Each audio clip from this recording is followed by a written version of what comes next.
So good morning, good afternoon, good evening, everyone. Welcome once again to today's EPI-WIN webinar on the attributes of pathogen genomic data platforms supporting timely and equitable sharing. Thank you particularly to those of you from far away where it's late at night or early in the morning. For those of you who are new to EPI-WIN, it stands for the WHO Information Network for Epidemics, and we aim to make the science behind the work that we do accessible, actionable for evidence-informed actions and policies. So we're very, very happy that you're here with us today. Please introduce yourself in the chat and tell us where you're from and what you do. And if you have any insights that you'd like to share, please do share it in the chat. But if you have questions for today, please put it in the Q&A box so that we can respond to it faster. This webinar is being recorded, and we have a very exciting panel today to talk to you about pathogen genomic data platforms. You can see the agenda. We have the opening remarks by Maria van Kerkhoff, Director for Epidemic and Pandemic Management. She's no stranger to EPI-WIN, and indeed, I'm sure she's familiar to most of you. Then we have the overview of the document by Dr. Lorenzo Subisi, Technical Officer, and Dr. Sylvia Argimont, Senior Technical Advisor for Public Health Lab Innovation Platforms at the WHO Hub in Berlin. After that, we'll have the Q&A moderated by Greg Armstrong of the Task Force for Global Health and Caxton Murira from the Science for Africa Foundation. The panelists that will be answering your questions and other questions will be Eddie Kinganda Lusamaki from the Institut National de Recherche Biomedical, Guy Cochrane of the Global Biodata Coalition, and Torsten Semmler from the Robert Koch Institute. We will then have closing remarks by Dr. Oliver Morgan, who's the head of office for WHO Hub for Pandemic and Epidemic Intelligence. But without further ado now, I would like to invite Dr. Maria van Kerkhoff to give the opening remarks. Over to you, Maria. Thank you so much, Supriya, and good morning, good afternoon, good evening, everyone. Thank you so much for joining this EPI-WIN seminar organized by the WHO Health Emergency Preparedness and Response Program. I am really, really thrilled to be here today with my colleagues from across the program and our partners to discuss a very important piece of work that we've been involved in for the past couple of years: attributes of pathogen genomic data platforms supporting timely and equitable sharing.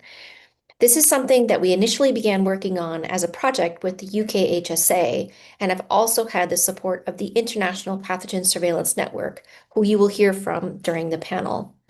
Why this is so important to all of us is because it is so critical that genetic data and the sharing of genetic data through these different platforms contribute to the work that we all do on epidemic and pandemic prevention and response.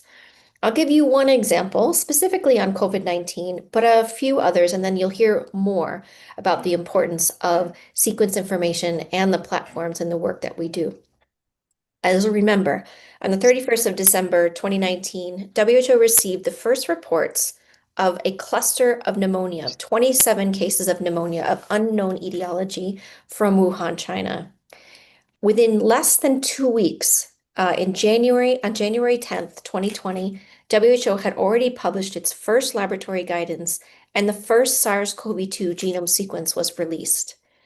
2 days later, one of the WHO reference laboratories, the University of Bonn, developed the first RT-PCR protocol, working together with several WHO laboratories that worked on coronaviruses across the world, followed by WHO-validated diagnostic protocols.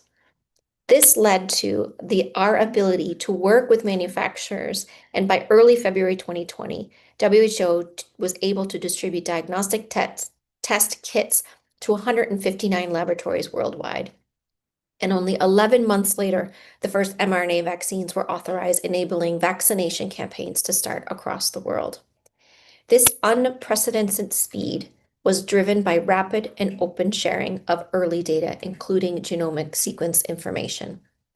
Throughout the pandemic, early data sharing enabled by WHO with the Technical Advisory Group for Virus Evolution, or TAGVE, worked to rapidly identify and alert the world to emerging variants such as Alpha, Beta, Delta, Gamma, and Omicron. For Omicron, the first sequence was publicly shared by South Africa on the 24th of November 2021, and within 2 days, WHO designated this a variant of concern. Today, the largest genomic repository for respiratory viruses, or GISAID, hosts over 17.5 million SARS-CoV-2 sequences. Another example is the recent Ebola outbreak in the DRC. The National Institute for Biomedical Research, INRB, which is the National Reference Lab, took less than 24 hours to generate and publicly share their analysis of sequence data since the samples were received in the lab. WHO, our member states, and our partners are responding to many outbreaks such as Mpox, Rift Valley fever, Marburg, Ebola, cholera, diphtheria, and many more. And pathogen genomics are a key aspect to outbreak response. In March 2022, WHO released the Global Genomic Surveillance Strategy for 2022 to 2032, which includes strengthening data sharing for timely public health action as a key objective. Multiple pathogen genomic repositories exist, each differing in data types, metadata requirements, access policies, and curation practices. As I mentioned, we started development of this particular document looking at the attributes of these databases, first with the UKHSA, and this work was further refined by the experts from the International Pathogen Surveillance Network, or IPSN. This document outlines key attributes of effective pathogen genomic data sharing platforms. This is so critical so that we can build trust and facilitate trust sharing of information between member states, between academic and research institution and manufacturers, so that all can feel safe in sharing this data, which is meant to be shared in a timely manner for public health action. I thank all of our panelists for speaking with us today. Thanks so much to my colleagues in the WHO Berlin Hub, which is part of the WHO Emergencies Program as well, and to all of you for joining. Wishing you a great seminar. Back to you, Supriya. Thank you so much, Maria. And now, before we go to the technical part of things, we'd like to hear from the participants, and we'd like to know a little bit more about you. So we have a Slido here, as those of you who know EPI-WIN are familiar with this. We have two questions for you today. The first question is, can you see this? Have you or your organization uploaded pathogen genomic data on international publicly accessible databases?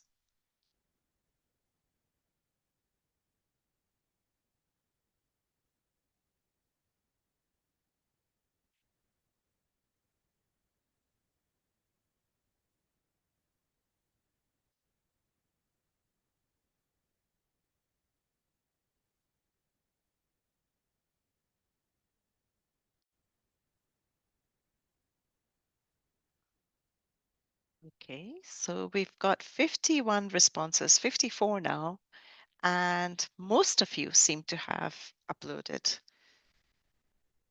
to multiple pathogens. Yeah, like a few more responses before going to the next question.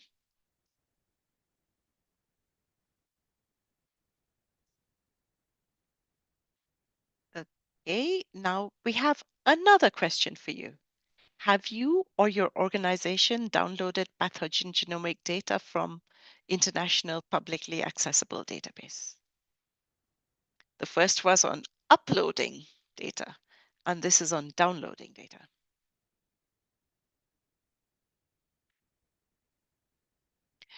Please respond to the Slido. It's at slido.com, hashtag 6923124. I can see many of you are responding on the chat, but please go to the Slido and respond.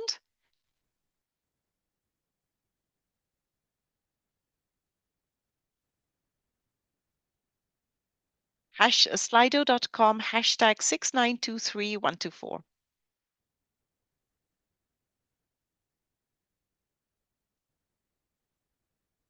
Right. Okay, it looks like we'll stop here, but I will leave the Slido open for your responses. It looks like most of you have both uploaded and downloaded multiple pathogens. And with that, I would like to invite Dr. Lorenzo Subisi to first participate overview this over. Thank you, Supriya, and good afternoon, everybody. Okay, I see. I'm going to share the slides. Thank you so much. Can you? So, yeah, I think next slide. I think it's great to have this seminar where we're gonna discuss a little bit on why we have come up with this document. So I think it's important to start with the context, as Maria mentioned during her speech in 2022, after the huge global increase in pathogen genomics, in pathogen sequencing triggered by the COVID-19 pandemic. The WHO launched a new 10-year global strategy to improve genomic surveillance, which is the use of genetic information to track diseases. And that strategy had four key objectives. Improve access to genomic tools so that all regions of the world are better represented, build strong workforce that can generate results quickly and with high quality, improve connection between countries and systems so genomic data support the bigger public health surveillance picture and keeps the world ready for emergencies. And then the last objective, strengthen data sharing so that information can guide both local and public health action. I think in regards to the latter, I would like to stress, next slide, I would like to stress why data sharing matters so much. Data sharing really is essential for public health as it allows early detection of outbreak, new variants, and changing trends, a faster development of medical countermeasures such as diagnostic tests, vaccines, and treatments, and quicker and better public health responses. So when countries don't share data or where there are no shared standards and principles for sharing those data, there are issues that arise. Some like information becomes siloed, there are delays, and there is poor quality in those data. So I think this really limits its usefulness and reduces the trust. So, of course, WHO is committed and strongly support equity and capacity development so that all countries, not just a few, can contribute to and benefit from genomic surveillance. So, as an example, during COVID-19, as mentioned by Maria, early data sharing has allowed quick development of diagnostic test protocol for member states to use within days from the first release of the SARS-CoV-2 sequence, and also there was the quickest development in history of a vaccine that took 11 months from the first sequence data to vaccine regulatory approval and rollout. However, I think inconsistent data governance system and unclear rules about rights and responsibilities for data submitters and data users sometimes have discouraged people from sharing. So next slide. So this is the slides about the timeline, the example of COVID-19. So let me go to the next slides. Yeah, and so I think that's where the need for this document comes from. And that this document really aims at building consensus within the scientific community through the International Pathogen Surveillance Network that you are all familiar with on what good practice looks like for pathogen genomic data sharing platforms, and also defines key attributes and guiding principles for system data and governance. Of course, the other key element is to help strengthen trust, improve interoperability, promote equity, and increase impact. Next slide. So I think really what was the aim of the document to define attributes. So the essential feature that data sharing platforms should have, define principles, the operational features, how data and systems should be governed and shared, and provide a shared language and framework so that stakeholders can align on expectation and implementation. So with that, I'd like to give the floor to Dr. Argimon for the rest of the presentation. Thank you. Thank you, Lorenzo. And again, hello, everybody. Good morning, afternoon, or evening, wherever you are. So thanks, Lorenzo, for providing a background to this document. If we go to the next slide, please. I'd like to mention before we jump straight into the content of the document that the document targets different stakeholders involved in the data sharing process. The platform users, such as those generating, uploading, managing, or downloading data, can use this document as a foundation on key technical, governance, and ethical aspects of these platforms. Whereas platform developers and managers may use it as a guide to develop existing platforms or to design new ones. Meanwhile, funding organizations can use it to set expectations, plan investments, monitor progress, and support capacity building. And more broadly, for policy, this document can inform data sharing agreements and partnerships, for example. Next slide, please. Yes, thank you.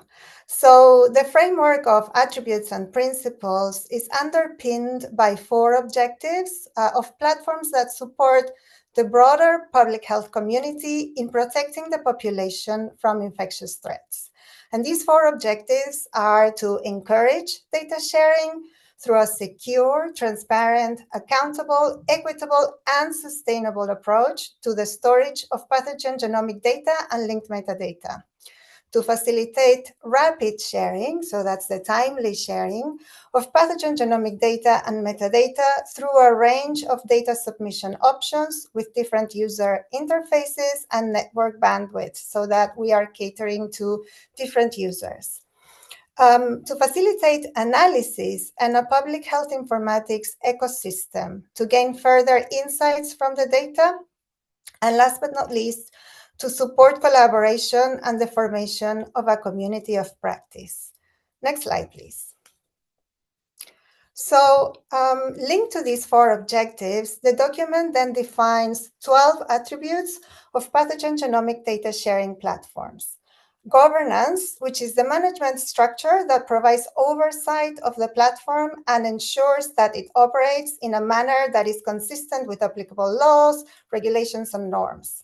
Transparency, which can be demonstrated in different ways, for example, through documentation of funding sources, documentation of the sources of data, and also an auditable trail of changes. Infrastructure and security are the combined measures that protect the data from unauthorized access, loss, or corruption, whether it's from accidental use or misuse or malicious action. The data scope refers to the scope and nature of genomic data and metadata. For example, the pathogens included in the platform and the data types included, such as raw sequence data, genome assemblies, or metagenomes. Data submission describes the methods available for data uploads, such as manual and automated uploads. Data curation describes the methods available for, describes the data integrity, quality, and completeness checks that are performed to the data and metadata to ensure that that data is of high quality.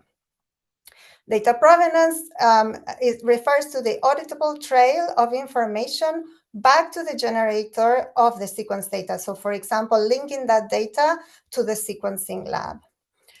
Access describes different models for platform users to browse and retrieve data and metadata with attention to any potential restrictions to that access or charges.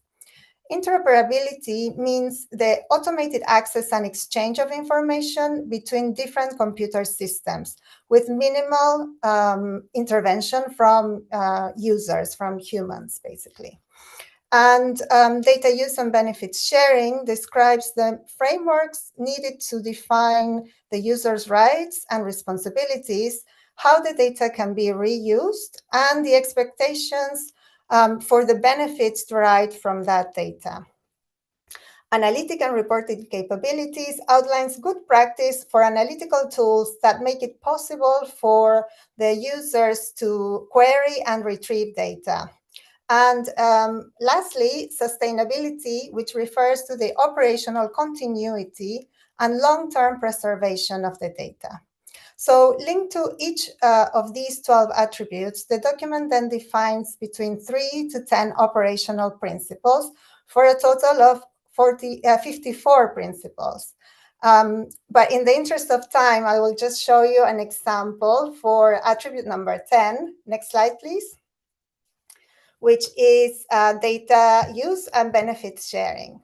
So these attribute encompasses 4 operational principles: the user code of practice that defines the rights and responsibilities of users, the consequences of any violations, and the contesting or appealing procedures. The data license that specifies what the platform users can do with the data. So for example, whether they can do onward sharing or not. The mechanisms to ensure compliance with the code of practice and the data license, which should be in place, but also public, and a benefits sharing framework that sets expectations for different benefit sharing opportunities. Next slide, please. And we mentioned before that these principles are part of ongoing work at WHO to enhance and promote better data sharing. And one of these were the 2022 Guiding Principles for Pathogen Genomic Data Sharing. And so these document operationalizes these guiding principles specifically for the platforms. And to show you an example, Guiding Principle 3 recognizes the importance of high-quality, reproducible data.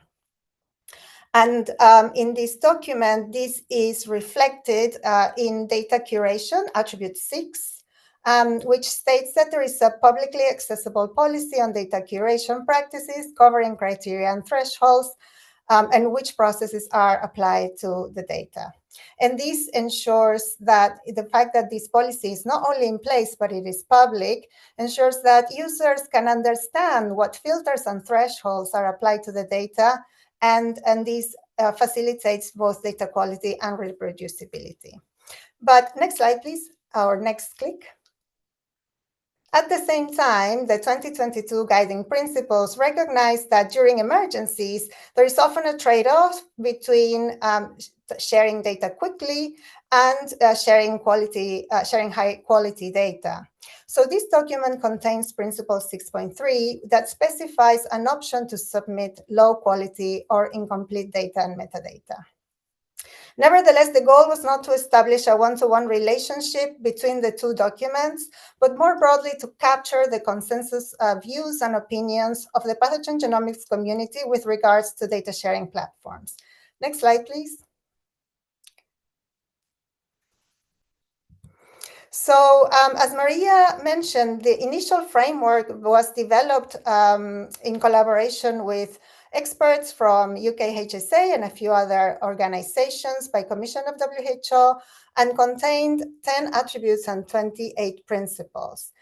This draft document, next please, was then developed and consulted with a larger group of experts, representatives of different countries and all WHO regions, and the framework grew to 11 attributes and 43 principles. Next.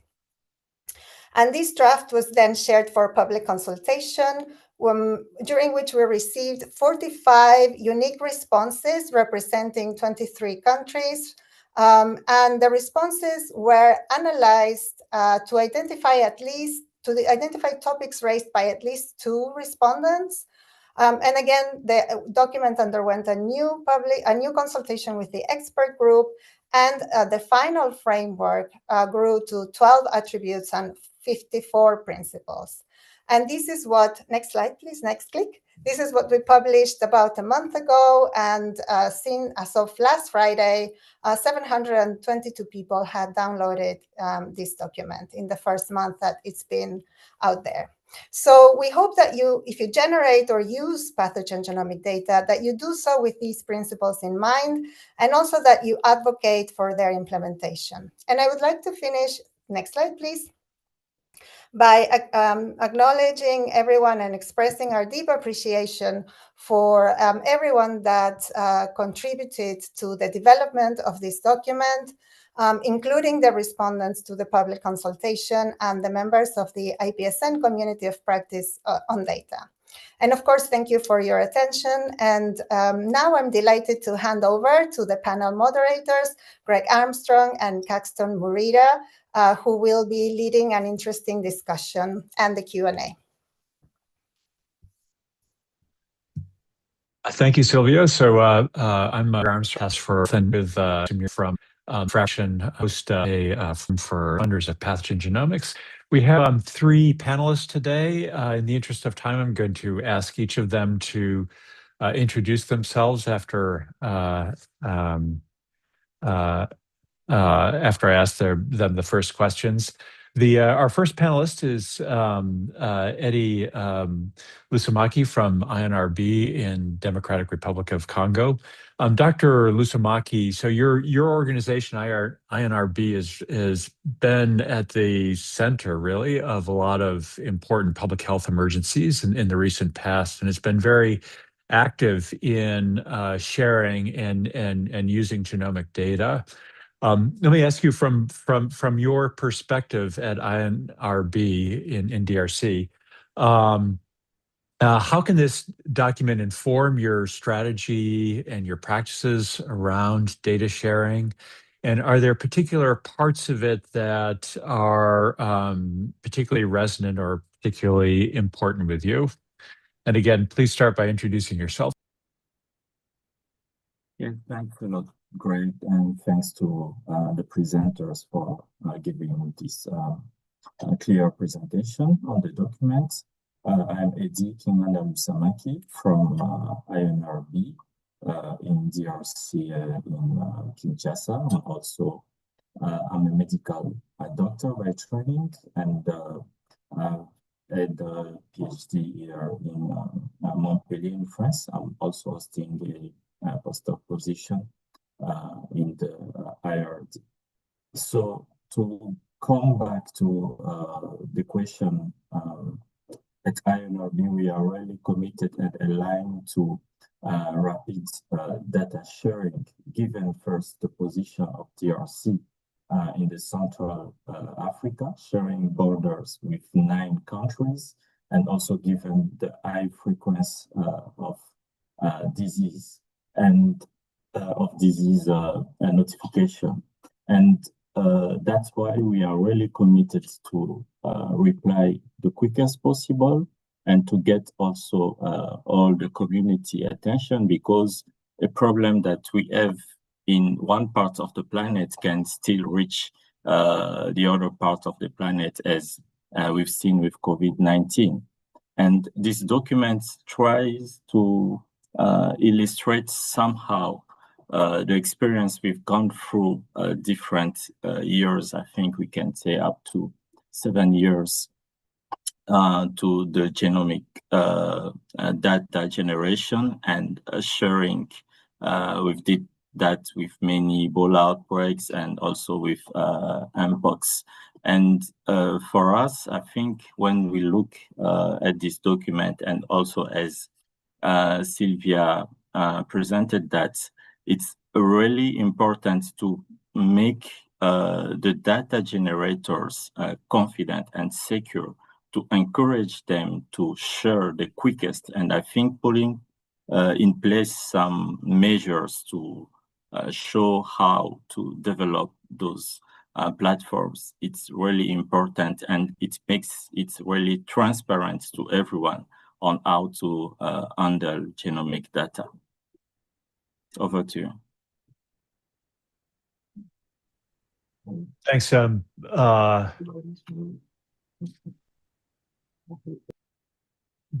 And so, and the other question I wanted to ask was about travel restrictions. This has been one of the challenges in data sharing, and I know it's hit Africa particularly hard at times during the pandemic. I was wondering if you could talk a little bit about that, about the risks involved in data sharing and the risk of incurring travel restrictions or other restrictions. Yes, I think one of the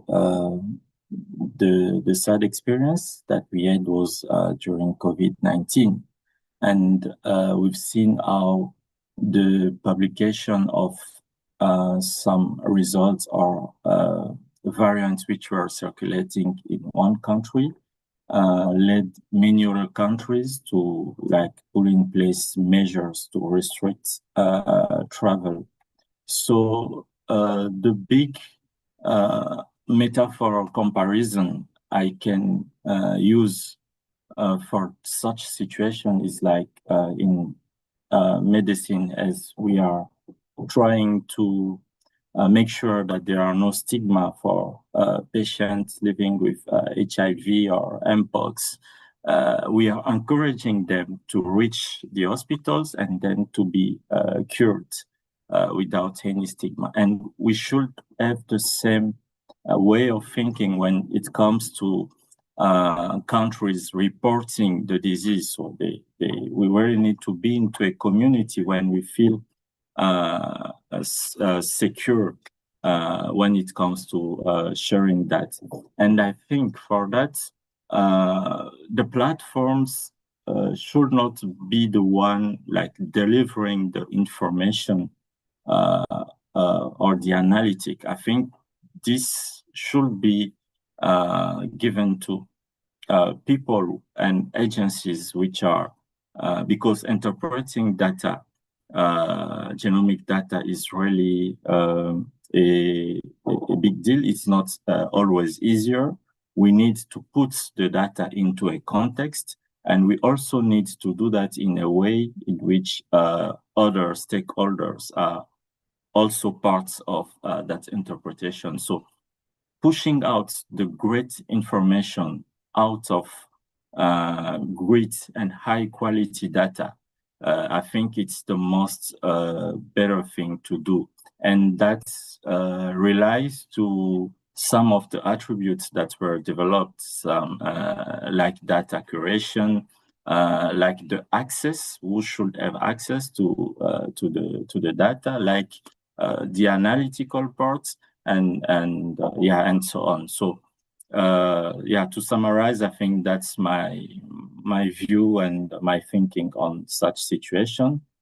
We should really put people to conditions where they are committed to share their data and protect them.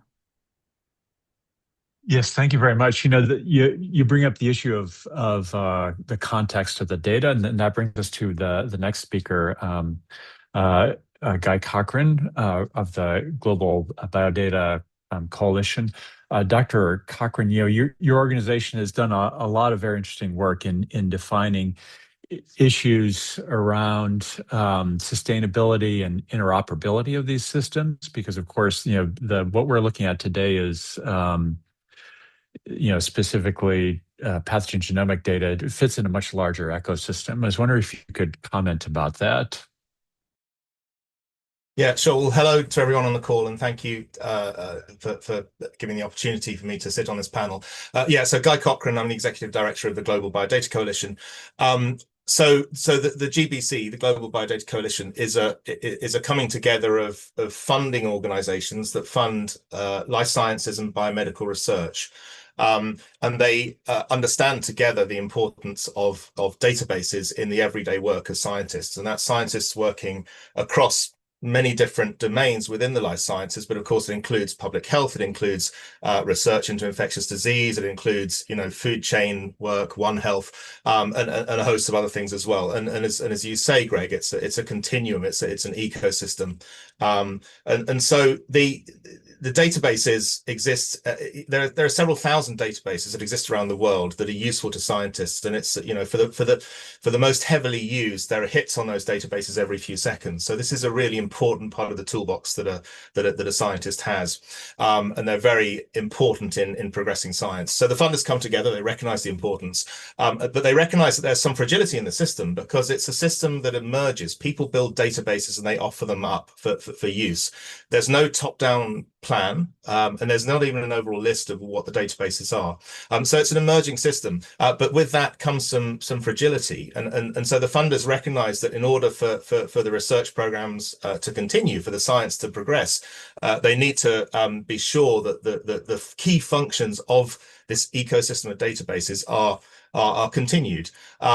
Not just in the current state, but the whole system is able to adapt to new requirements. So when new requirements come along to cover new pathogens, new disease mechanisms, for example, the system needs to adapt.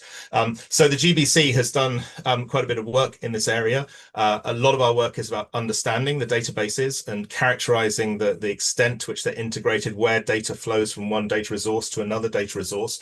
So as a part of that, we know, for example, we estimate that there are 750 databases that have some relevance to infectious disease research or to pathogens, covering different data types, many of them genomics, many of them other data types. Those 750 can sometimes be very specialist, dedicated to a particular pathogen or a disease, but sometimes they're generalists. They have some content and some tools of interest to people working on infectious disease, but they're not necessarily focusing on that. But amongst those 750, we estimate there are 150 that are pulling data. They don't accept data. They're working on genomics, but they don't accept data directly as submissions. They pull data from a data repository where people provide their data, and they add value. They curate, they run analysis, they provide tools, and so on. So it's a very interconnected, interoperating and integrated system of databases. So part of the work of GBC is to try to characterize that.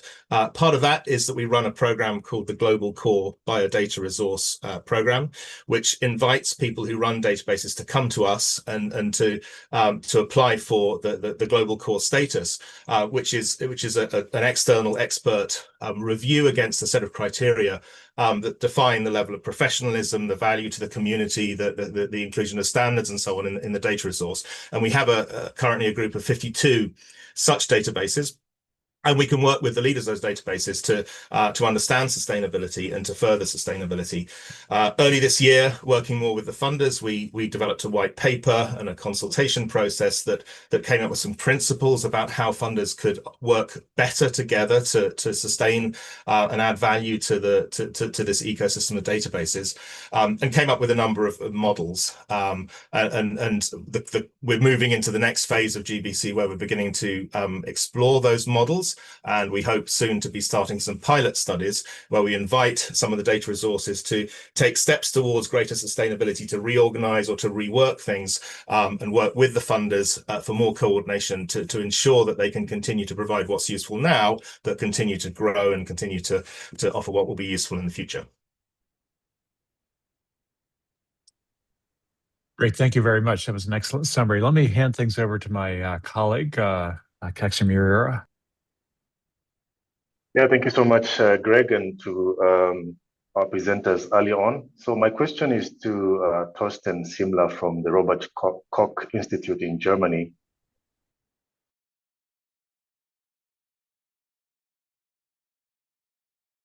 And audience, some of them funders and some of them policy and governance related. And we do know in terms of responding to public health, infectious diseases and non-communicable diseases responses. So from a political perspective, how can this document inform, utility? Well,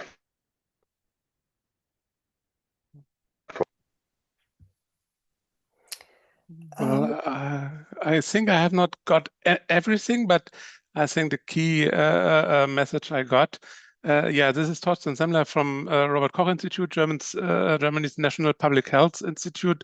And here I'm as the head of the recently genomics unit. Thank you that I have the ability to be here.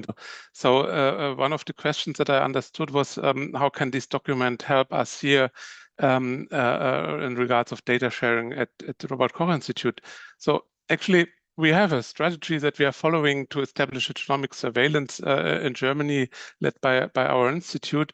And also, the strategy not only includes pathogen genomic data sharing platforms, but everything that is around these platforms, so transport of data, analyzing data, and using the data for actions, is also associated with the same attributes that are relevant for these pathogen genomic data sharing platforms. So we use these catalogs, this document here, as a blueprint to check our technical and organizational design of the whole genomic strategy, genomic surveillance strategy. And some of the key points that I would like to mention here that are quite important for us. Meanwhile, we can use all of them, but for example, in the terms of data scope and metadata, here we clearly try to align our genomic surveillance that we establish at RKI with the global expectations. So at our IGS program, as we call our genomic surveillance program, we have a pathogen spanning system here covering bacterial and viral pathogens from lots of diseases, from respiratory, foodborne, nosocomial, and sexual and via blood transferred infections. And we try to link the genomic data with epidemiological data that is reaching our institute through our national, so the German electronic reporting system for infection protection. And we have the list of pathogens that we have under this genomic surveillance that was already defined and will be constantly adjusted according to first our national needs, second consultations and recommendations from ECDC, and third also, of course, from the recommendations from WHO. And here the WHO document emphasizes that pathogen genomic data should always be linked to rich standardized metadata, so like a time, place, host, sampling strategy, lab, bioinformatics methods, and so on, and with predefined optional fields for more detailed clinical and One Health information. And that is exactly what we aimed at the beginning from our genomic surveillance program, to not only collect genomic data, but to, from the beginning, bring it into the context with the other, we do not call it just metadata, it's actual contextual data that is itself already primary data, so the classical epidemiological data that can be used for analysis. And if they are linked to the genomic data from the patients, like age, sex, severity of infections, or existing co-infections, then that gets the genomic data much more significance. So these aspects from the points. And another point that I want to stress from the document is the sustainability. That's the same message that we have here also arguing with our funders, that genomic surveillance is intended as a permanent generic solution for infections disease surveillance. So it's not a project that can be time limited funded, but that has to be sustainable funded to generate its additional value. And this WHO text gives us and our ministry a very strong external reference to argue that the structural long-term funding is a requirement and not just nice to have. So that is there are two examples from the document that how we will use these thoughts that are very useful for us in this document in our daily work, not only for the data sharing platforms, but for many related fields in the terms of genomic surveillance. Great. Well, thank you very much. Let me jump back in. My colleague Caxton has been having some technical issues, but let me turn a set of questions to all of the panelists here. These actually come from the audience, and I'm just summarizing some of them here. This document is obviously quite complex. It has 12 principles, or 12 attributes and 58 principles. And there's already a lot of data systems out there, most of which don't comply with all of these. The question is this. So first of all, is it possible to prioritize among these? Are there some that are more important than others? And also, how can existing data systems come into alignment with this? So I don't know which of the panelists wants to start with this.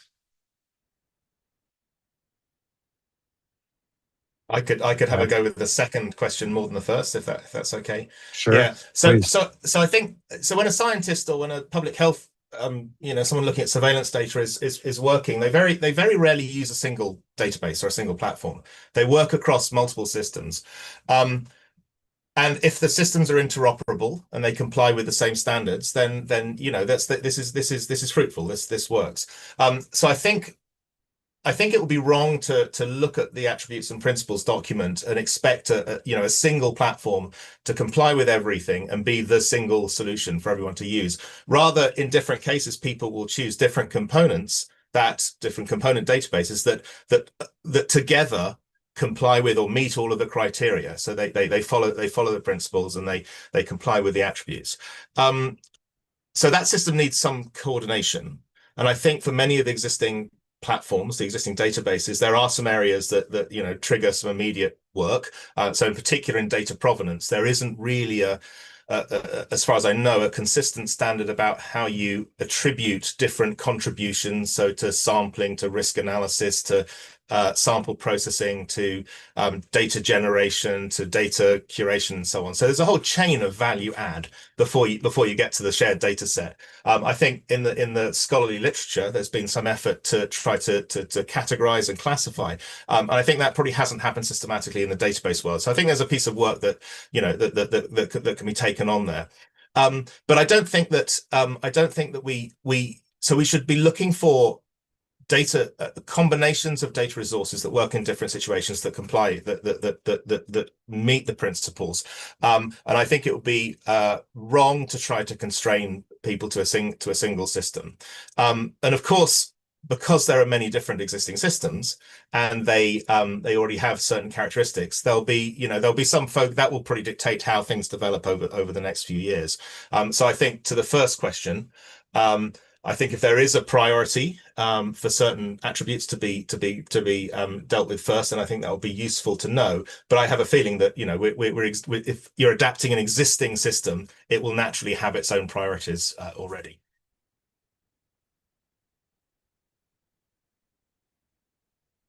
Great, thank you very much, Dr. Lusumaki or Dr. Zemmler. Do you have anything to add to that? Yes, I think everything is a matter of building on something which are already existing, because I think the existing databases were part of some efforts or initiatives that were put in place. So this is something that we can't erase. But with this document, I think this to help to improve things, because I think given the presentation that were given, the document came out of a need, and given also some issues and challenges that we've been facing in this specific area of data sharing, and specifically for genomic data sharing. And the document is trying then to fix that.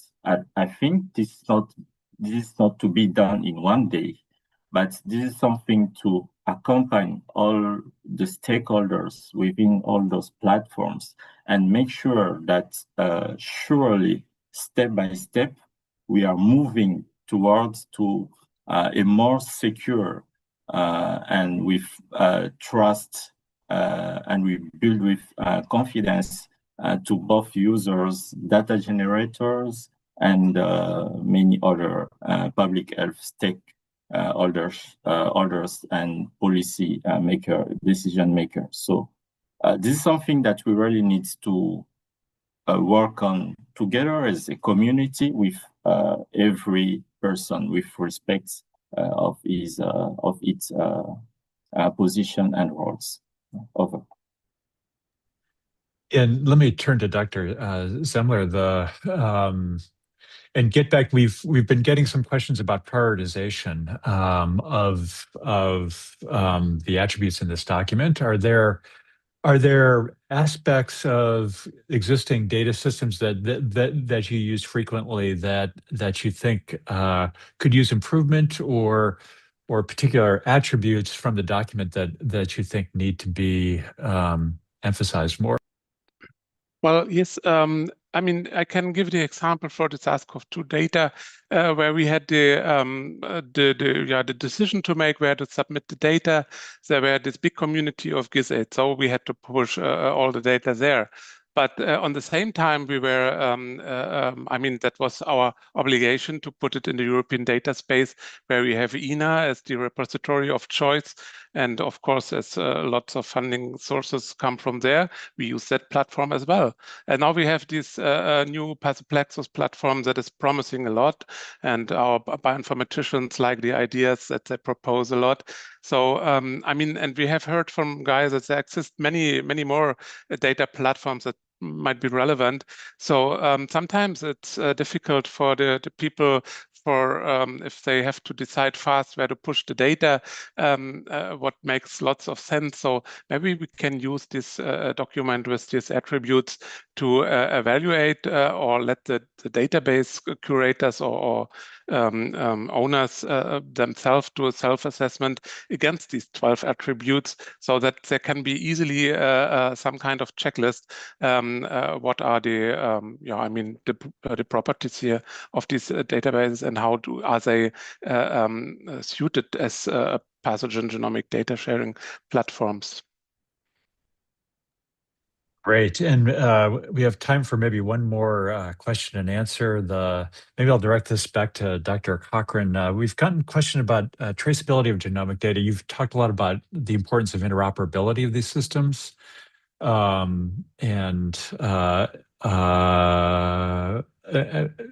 guess the question is a very general question. How can we start to address this issue of traceability and making sure that anyway, I'll leave it at that.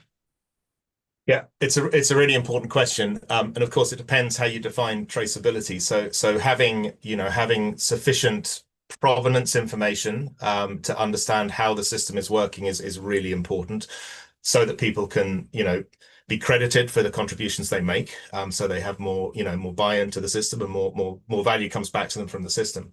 But of course, if you put in place a very literal tracing back of some scientific or some public health observation or some piece of knowledge that's based on these data sets from these contributors, if you try to turn that into more of a contractual system, then the whole system slows down. One of the beauties of across these thousands of databases is that data flow very freely in most cases. So things are very open, and there are no obligations placed on a providing database for a consuming database to do anything. The minute you start to introduce measures to trace things in absolute terms, then you introduce friction in that system. So I worry that if you introduce a system that was that traced everything then in minute detail, then you would end up with a system that's far less productive, and it doesn't produce the knowledge and the benefits that you'd like to get.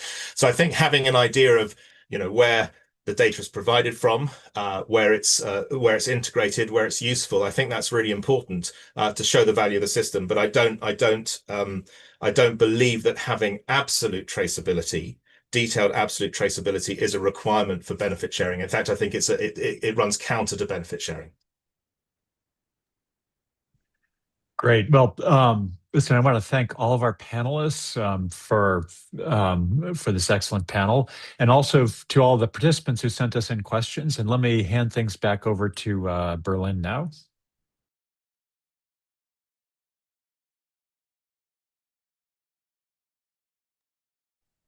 And I think Oliver. Oh, thanks, Greg. The confusion comes, I'm actually sitting in Geneva today, so but thanks so much, and thanks again to all the panelists and presenters who gave us such a great EPI-WIN session today. My name's Oliver Morgan. I'm the head of the WHO Hub for Pandemic and Epidemic Intelligence in Berlin. And I just wanted to say a few closing remarks for this session. And I think, as you heard, we started off in kind of 21, 22, thinking about the principles behind pathogen genomic data sharing, and developed a kind of a set of principles around that. And then, of course, that led to a conversation about how can we think about this from an implementation perspective. And as the previous conversation showed, that it's a very complicated environment with many different actors and actually many different objectives among those actors as well. And so the approach to establishing principles for data sharing platforms is a very pragmatic way forwards to help those organizations that are running pathogen sequencing data sharing platforms to adjust and to evolve their practice as well. And we're very grateful for all of the colleagues who have given input into that document through the open consultation that we ran in order to come up with those attributes. Of course, it's very timely, given the conversations happening around the pathogen access and benefits sharing component of the pandemic agreement. This attributes document is really feeding into those conversations about how can we have a system which, as to maybe just use some of the language used by Guy, has minimal friction but maximum benefit. And so this is the challenge ahead of us.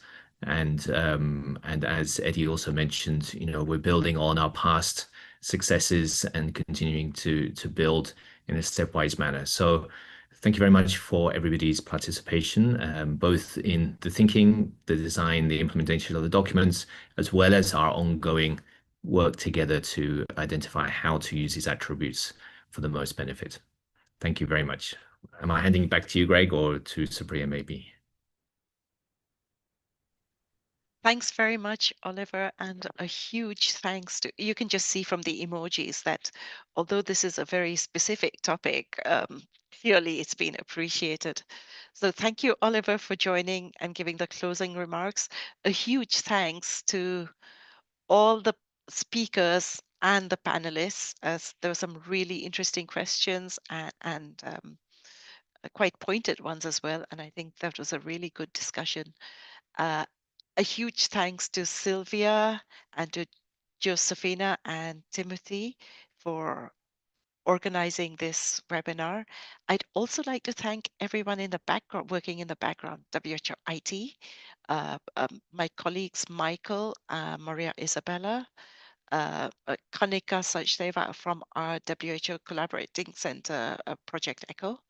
And last but not least, all the participants, who taken this time out to share their views, ask their questions, and I hope to learn. So we actually have we don't usually have EPI-WINs on Mondays. This was exceptional. We will also have another EPI-WIN webinar on Wednesday, this Wednesday, which it will be on defining cases of meningococcal. Let me see if I can share this right now.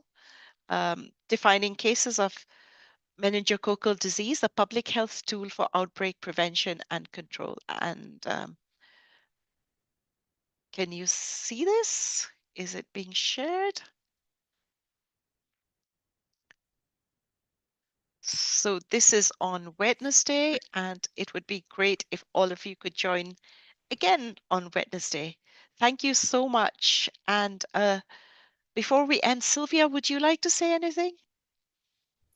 No, I think Oliver already delivered excellent closing remarks. Thank you.